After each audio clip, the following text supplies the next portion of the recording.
ప్రస్తుతానికి నేను బుడపెస్ట్ ఎయిర్పోర్ట్లో ఉన్నాను. మా చిన్నమ్మ, మా చెల్లెలు ఇద్దరు కూడా ఇప్పుడు ఇండియాకి బయలుదేరడానికి సిద్ధంగా ఉన్నారు. ఎనీవేస్, థ్యాంక్ యూ చిన్నమ్మ, థ్యాంక్స్ అలాట్.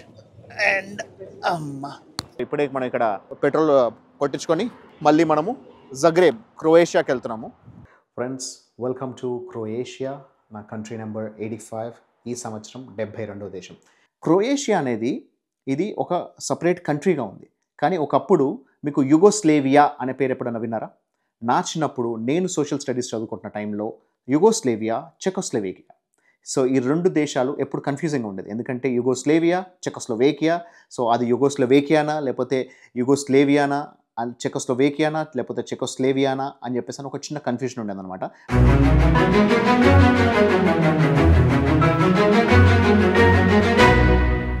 ఫ్రెండ్స్, నేను మీ ఆర్కే, మన ప్రపంచానికి స్వాగతం. ప్రస్తుతానికి నేను బుడపెస్ట్ ఎయిర్పోర్ట్లో ఉన్నాను. మా చిన్నమ్మ, మా చెల్లెలు ఇద్దరు కూడా ఇప్పుడు ఇండియాకి బయలుదేరడానికి సిద్ధంగా ఉన్నారు. ఇక్కడ ఖతార్ ఎయిర్వేస్ లైన్స్ అనమాట. సో ఇది పెద్ద క్యూ ఉంది. ఇప్పుడే కౌంటర్ ఓపెన్ అయింది. 3 గంటల తర్వాత ఫ్లైట్ ఉంది, కానీ ఇప్పుడే ఇంత పెద్ద క్యూ ఉంది. సో వీళ్ళు ఇప్పుడు 3 వారాల పాటు మనతో పాటు ఉండి, సో నాకు కావాల్సిన మంచి మన ఇంటి ఫుడ్ మా చిన్నమ్మ దయ వల్ల తినగలిగా. సో 3 నెలల తర్వాత మంచిగా ఇంటి భోజనం తిన్నానంటే కేవలం మా చిన్నమ్మ వల్లే. So thank you very much చిన్నమ్మ, and thank you Anusha for accompanying us and staying with us. Best of luck, all the best. Ramakrishna నువ్వే సూపర్గా 108 కావాలి, 100% గా లాస్ట్ కంటికి నేను కూడా వస్తాను. 100 దేశాలు అయితే పక్క చిన్నమ్మ, 108, 111 అనేది ఇక గ్యారంటీ లేదు. ఎందుకంటే ఇప్పుడు చాలా కంట్రీస్ కూడా, యూరోపియన్ కంట్రీస్ మనం స్కిప్ చేయాల్సి వస్తుంది. ఎందుకంటే కనెక్టివిటీ లేదు. సో వాడికి వెళ్ళకూడదని కాదు, కనెక్టివిటీ లేక ఇప్పుడు బెలారూస్ లాంటి కంట్రీస్ని, యూక్రెయిన్ లాంటి కంట్రీస్ని మనం వెళ్ళలేం.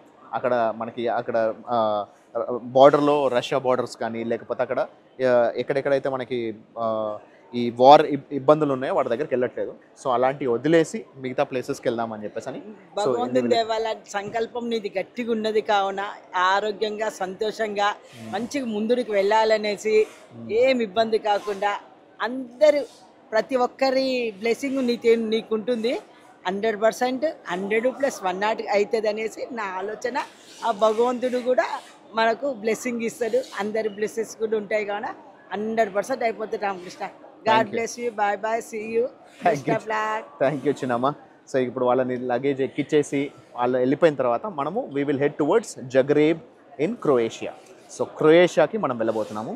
సో అది వెళ్ళే దారి ఎలా ఉందని కూడా మనం తర్వాత చూసుకుందాం. ముందు చిన్నమ్మ వాళ్ళని, చెల్లెల్ని ముందు వాళ్ళకి ఫ్లైట్ ఎక్కిచ్చేసి బయలుదేరు. చిన్నమ్మ, ఆల్ హ్యాపీస్? Full happies. మొత్తానికి లగేజ్ వెళ్ళిపోయింది, ఏ టెన్షన్ లేకుండా.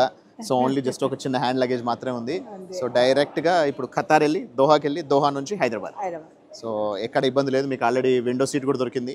ప్లస్ అంతేకాకుండా హైదరాబాద్ దాకా వీళ్ళు మనకి సీట్స్ కూడా ఇచ్చేసారు ఆల్రెడీ. లాస్ట్ టైం ఏమో మీకు అక్కడ ఐస్లాండ్కి వెళ్ళేటప్పుడు మీకు సీట్స్ దొరకలేదు కాబట్టి ఇబ్బంది అయింది. ఇప్పుడు అలాంటి ఇబ్బంది ఏం లేదు. సో చిన్నమ్మ వాళ్ళు జాగ్రత్తగా హ్యాపీగా వెళ్ళిపోతున్నారు. సో మనం ఇక్కడ నుంచి మన జర్నీ అనేది స్టార్ట్ చేస్తాము. సో ఇక్కడ నుంచి వీ విల్ మళ్ళీ వన్స్ అగైన్ ఇప్పుడు సోలో అయిపోయి క్రొయేషియాకి వెళ్తాను. 1 వీక్లో మా వైఫ్ వచ్చి జాయిన్ అవుతుంది. సో గ్రీస్లో మా వైఫ్, మా బాబు వాళ్ళు వచ్చి జాయిన్ అవుతారు. సో వాళ్ళు ఇంకొక 1 వీక్ పాటు మనతో పాటు ఉంటారు. సో వాళ్ళు ఒక 4 కంట్రీస్ మనతో పాటు ట్రావెల్ చేస్తారు. ఎనీవేస్, థ్యాంక్ యూ చిన్నమ్మ, థ్యాంక్స్ అలాట్. అండ్ అమ్మ ఆల్ రైట్ అనుష, జాగ్రత్తగా వెళ్ళండి. Okay, bye. చలో.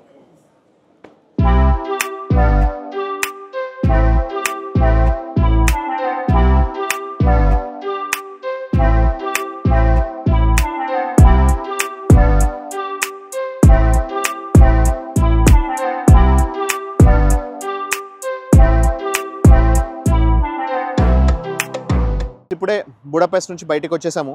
సో హైవే అయితే ఆల్రెడీ ఎక్కేసాము. హైవే ఎక్కిన తర్వాత వర్షం కూడా అయిపోయింది. ఇప్పటిదాకా అక్కడ మనకి హంగరీలో బుడపెస్ట్ దగ్గర అయితే కంప్లీట్గా మబ్బు పట్టిపోయి ఆ తర్వాత వర్షం పడుతూ, సో ఇంకా ఎక్కడ తిరిగే అవకాశం లేకుండా ఉండే. కానీ ఇక్కడ హైవేకి రావడంతోనే ఇక్కడ ఎలాంటి వర్షం లేదు, మళ్ళీ మంచి ఎండ వచ్చేసింది.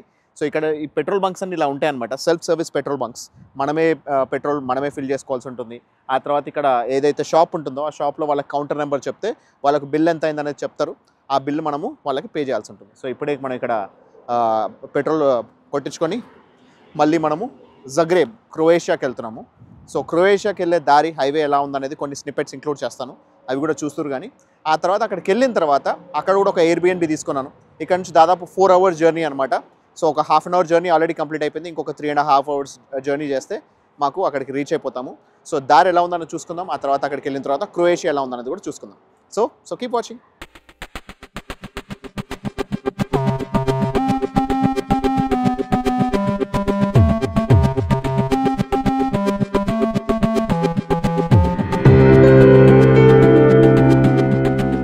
ఫ్రెండ్స్, ఇక్కడ హైవే పైన మళ్ళీ ఒక బ్రేక్ తీసుకున్నాము.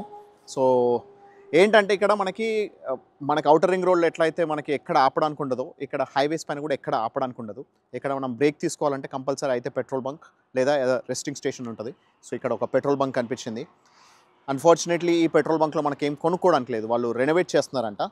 సో అందుకని కనీసం వాటర్ కూడా అమ్మట్లేదు. ఇది ఒకటి మనకు అప్పుడప్పుడు ఇలా ఉండేటైతే మనకి ఇబ్బంది అవుతుంది. ఎందుకంటే ఎప్పుడో ఒకసారి కానీ మనకి ఇలాంటి రెస్ట్రేషన్స్ దొరకవు. ఒక 50, 60, 70 kilometers, అప్పుడప్పుడు 100 kilometers ట్రావెల్ చేస్తే కానీ మనకి ఇలా resting stations and petrol bunks అనేది కనిపించవు. ఆ కనిపించిన దగ్గర మనకి ఫుడ్, డ్రింక్స్ ఏం లేకపోతే కొంచెం కష్టం అనమాట. సో అలా ఉంటుంది. సో వీటన్నిటికీ ప్రిపేర్ ఉండాలి. ఇంకా ఇక్కడ నుంచి ఒక 40 kilometers ట్రావెల్ చేస్తే మనము క్రొయేషియాలో ఎంటర్ అవబోతున్నాం. So Croatia is my country number 85, 85వ దేశం. అండ్ ఈ సంవత్సరం 72, 72వ దేశం. అంటే ఇంకో 28 దేశాలు చూడాల్సి ఉంటుంది మనము. సో క్రొయేషియాకి ఇంకొక అరగంటలో మనం రీచ్ అయిపోతాం. అక్కడ నుంచి ఇంకో 1 hour ట్రావెల్ చేస్తే we will be reaching Croatia capital అయిన Zagreb. Zagreb is the capital of Croatia. So ఇక్కడ నుంచి మళ్ళీ మనకి వెళ్ళే దారి ఎలా ఉందని చూపిస్తాను. ఆ తర్వాత క్రొయేషియా బార్డర్ ఏమీ లేవు, జస్ట్ ఒక నది పైన ఒక బ్రిడ్జ్ ఉంది. ఆ బ్రిడ్జ్కి అంటే నదికి ఒకవైపు ఏమో మనకి హంగరీ, ఇంకోవైపు ఏమో క్రొయేషియా. అక్కడ మళ్ళీ యూరోసే ఉన్నాయన్నమాట. అది యూరోపియన్ యూనియన్లో భాగంగా ఉంది. ఇక్కడేమో మనకి హంగరియన్ ఫారెన్స్ ఉంటే కరెన్సీ, అక్కడేమో జగ్రేబ్లోనేమో మళ్ళీ మనకు క్రొయేషియాలోనేమో మళ్ళీ మనకు యూరోస్ ఉన్నాయన్నమాట. సో ఇక్కడ నుంచి అక్కడికి వెళ్ళే దారి ఎలా ఉందో చూసుకుందాం. మనం వెళ్ళేసరికి నైట్ 7:30, 8 అవుతుంది కాబట్టి, చీకటి అయిపోతుంది కాబట్టి అకామిడేషన్ ఎలా ఉంటుందో చూడటానికి మనకు అవకాశం ఉండేటైతే చూపిస్తాను. లేకపోతే we will explore tomorrow.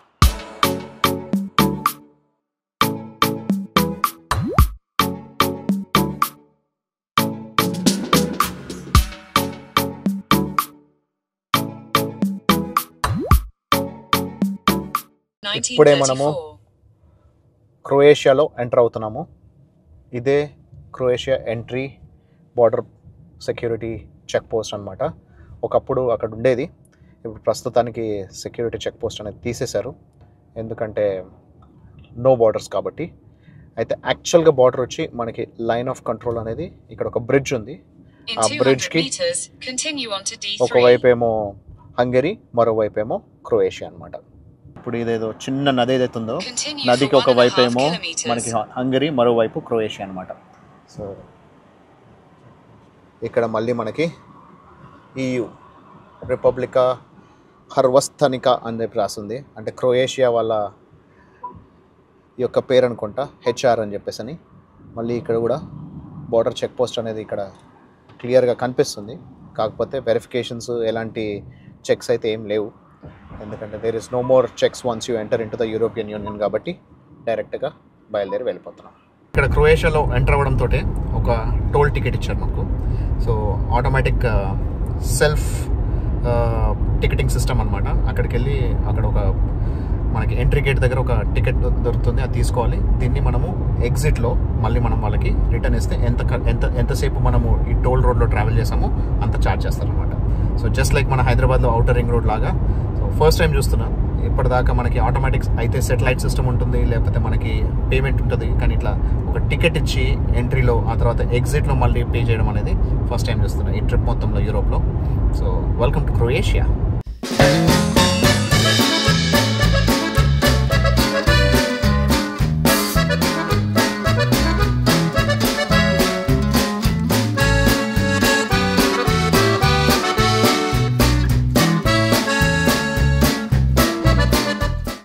Sunset టైంలో ఆకాశంలో ఎన్ని రకాల రంగులు కనబడుతున్నాయి చూడండి, ఎంత అద్భుతంగా ఉందో.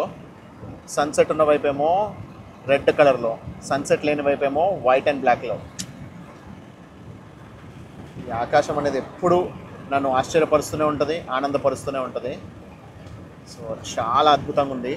స్టిల్స్ అయితే అక్కడక్కడ మళ్ళీ ఫాగ్ వస్తూ మనకి మబ్బు పడుతూ ఉండడంతో అది కూడా అద్భుతంగా కనిపిస్తున్నాయి. సూపర్.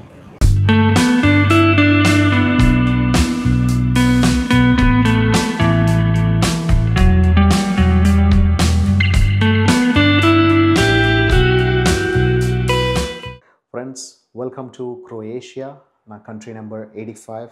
ఈ సంవత్సరం 72వ దేశం. ఇక్కడ మేము తీసుకున్న ఎయిర్బిఎన్బి ఎలా ఉందో చూపిస్తాను. ఆ తర్వాత most important facts and figures about, very interesting facts and figures about Croatia గురించి మనం లోపల రూమ్ చూస్తూ మాట్లాడదాం. సో ఇదే మేము తీసుకున్న స్టూడియో అపార్ట్మెంట్. ఎంటర్ అవ్వడంతోనే ఇక్కడ ఒక బాత్రూమ్ ఉంది. And then we have a proper kitchen setup. ఆ తర్వాత బెడ్ ఉంది, డైనింగ్ టేబుల్ ఉంది, సోఫా ఉంది. So we have everything required. ఎందుకంటే ఇప్పుడు నేను డ్రైవర్ మాత్రమే, సో సందీప్ నేను మాత్రమే ఉంటున్నాం ఇక్కడ. మా చిన్నమ్మ మా చెల్లెలు ఆల్రెడీ వాళ్ళు ఇండియాకి వెళ్ళిపోయారు, on the way to India right now. So ఇక్కడ చూసుకుంటే మనకి మెయిన్ రోడ్ పైనే బిల్డింగ్ ఉంది. And this is right in the heart of the city. So ఇక్కడ ఈ రోడ్ అంతా చూసుకోవచ్చు మీరు, సిటీ మొత్తం కనిపిస్తుంది. ఇదే మెయిన్ ఓల్డ్ టౌన్ ఏరియా. మనకి సిటీ సెంటర్లో ఉన్నాము, జగ్రేబ్లో. సో అక్కడ ఎదురుగా మా కార్ అనేది పార్క్ చేయడం జరిగింది. యాక్చువల్గా ఈ అపార్ట్మెంట్ వాళ్ళు మనకి పార్కింగ్ ఇచ్చారు, బట్ అన్ఫార్చునేట్లీ దాని ఎంట్రన్స్ అనేది చాలా చిన్నగా ఉండడం వల్ల మనకు పట్టలేదు. సో ఇక్కడ ఎదురుగానే మనకి పార్కింగ్ స్లాట్స్ ఉన్నాయి.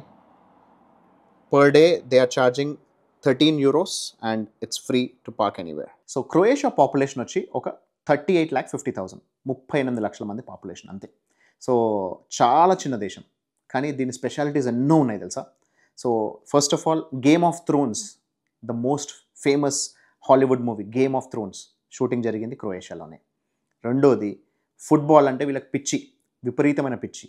వీళ్ళు 2018 ఫుట్బాల్ వరల్డ్ కప్లో సెకండ్ ప్లేస్లో వచ్చారు.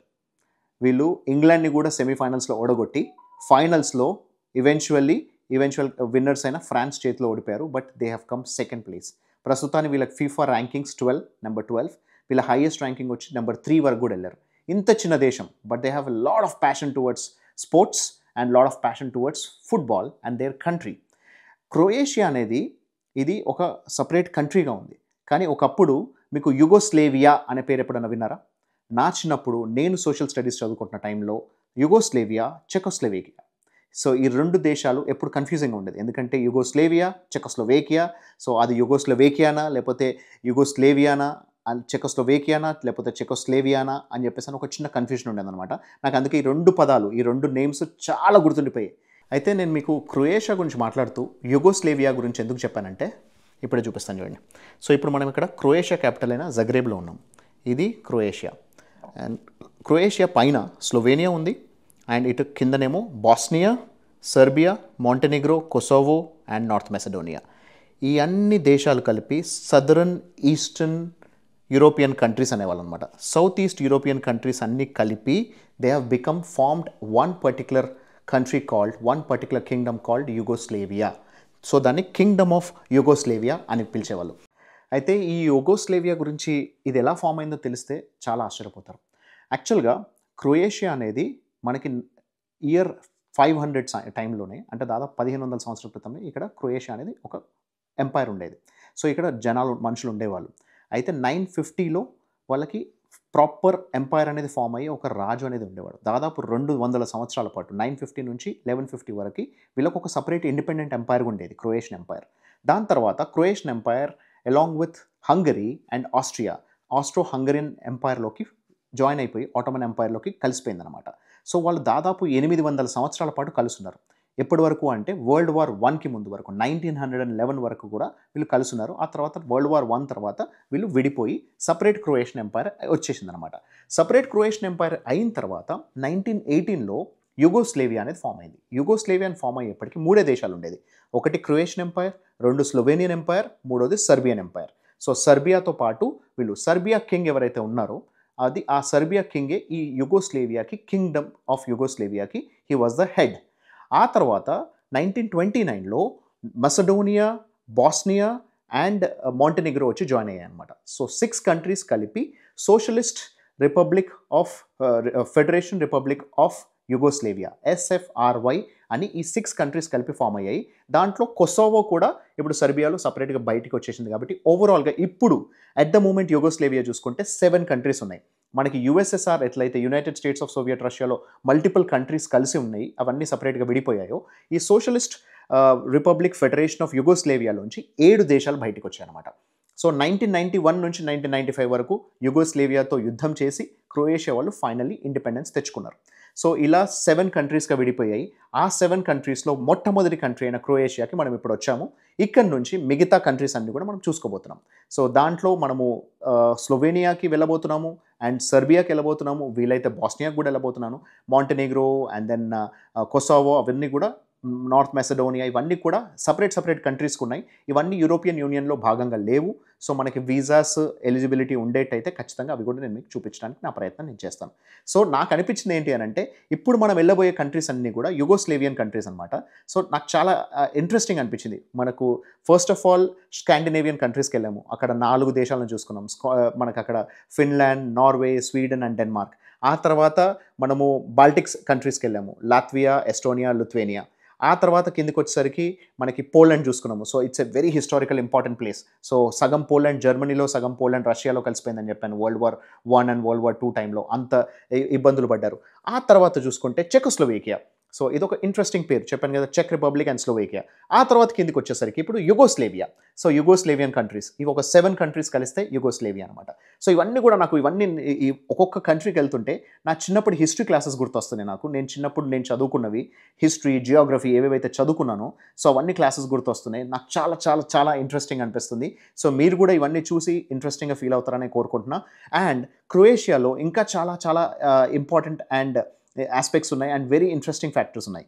ఒకటి, వీళ్ళది Croatia has the smallest town in the world. So ప్రపంచంలోనే అత్యంత చిన్న టౌన్ ఉంది, ది హమ్ అని చెప్పేసి అని. వీలైతే అది కూడా మీకు చూపించడానికి నా ప్రయత్నం చేస్తాను. సో ఇది దీని ఇంట్రెస్టింగ్ ఫ్యాక్టర్స్ అనమాట. అండ్ క్రొయేషియాలో ఇప్పుడు ప్రస్తుతానికి ఉన్న కరెన్సీ యూరోసే. వీళ్ళు లాస్ట్ ఇయర్ January 1st, 2023లో they moved into euros. అంతకుముందు కూనాస్ అనేవాళ్ళు. సో కూనా కరెన్సీ అనేది ఒక యూరో కంటే చాలా తక్కువగా ఉండేది. ఇప్పుడు మనకి యూరో దాదాపు 90 రూపాయలు ఉంటే అది 12 రూపాయలు ఉండేది అనమాట లాస్ట్ ఇయర్ వరకు. అంటే 7.5 టైమ్స్ మోర్ ఎక్స్పెన్సివ్ ఉండేది యూరో. ఆ తర్వాత ఈవెన్చువల్లీ వీళ్ళు యూరోపియన్ యూనియన్లో భాగం అయిపోయాక యూరోలోకి షిఫ్ట్ అయిపోయారు. అయితే ఈ కూనా కరెన్సీ అనేది ఎలా పేరు పెట్టారో తెలుసా? క్రొయేషియన్ నేషనల్ యానిమల్ వచ్చి కూనా. ఆ కూనా అనే ఒక నేషనల్ యానిమల్ పేరుని వీళ్ళు కరెన్సీకి పెట్టుకున్నారనమాట. సో అదే చాలా ఇంట్రెస్టింగ్ ఫ్యాక్టర్ అనమాట. ఎనీవేస్, సో మనం లోకల్ లొకేషన్స్ ఎక్స్ప్లోర్ చేస్తూ క్రొయేషియా గురించి మోర్ డీటెయిల్స్ తెలుసుకుందాం. ఇప్పటిదాకా మీకు నేను యుగోస్లేవియన్ ఎంపైర్ గురించి చెప్పాను కదా. సో యుగోస్లేవియా అనే పేరు ఇప్పటివరకు ఎప్పుడైనా మీరు విన్నారా? వినేటైతే కమెంట్స్లో తెలియజేయండి. ఎందుకంటే నాకు చాలా ఇంట్రెస్టింగ్ అనిపించింది ఈ ఫ్యాక్టర్ అనేది. ఎందుకంటే నాకు చిన్నప్పటి రోజులన్నీ గుర్తు చేసుకున్నట్టు అనిపించింది. నాకు యుగోస్లేవియా గురించి, చెకోస్లేవియా గురించి మాట్లాడుతుంటే చాలా చాలా చాలా హ్యాపీగా అనిపించింది. సో నా హ్యాపీనెస్ నేను మీకు అందుకే పంచుకున్నాను నా వీడియో ద్వారా. సో మీకు కూడా ఇది మీకు సంతోషాన్ని కలిగించుంటే, ఈ ఎంపైర్స్ అన్ని చూసుకోవడము ప్లస్ పాత హిస్టరీలు, జియోగ్రఫీలు ఇవన్నీ కూడా మీకు మళ్ళీ రిఫ్రెష్ చేసినట్టు అనిపిస్తే అది మాకు కమెంట్స్లో తెలియజేయండి. ఉన్నా మరి, this is RK signing off. Take care, bye.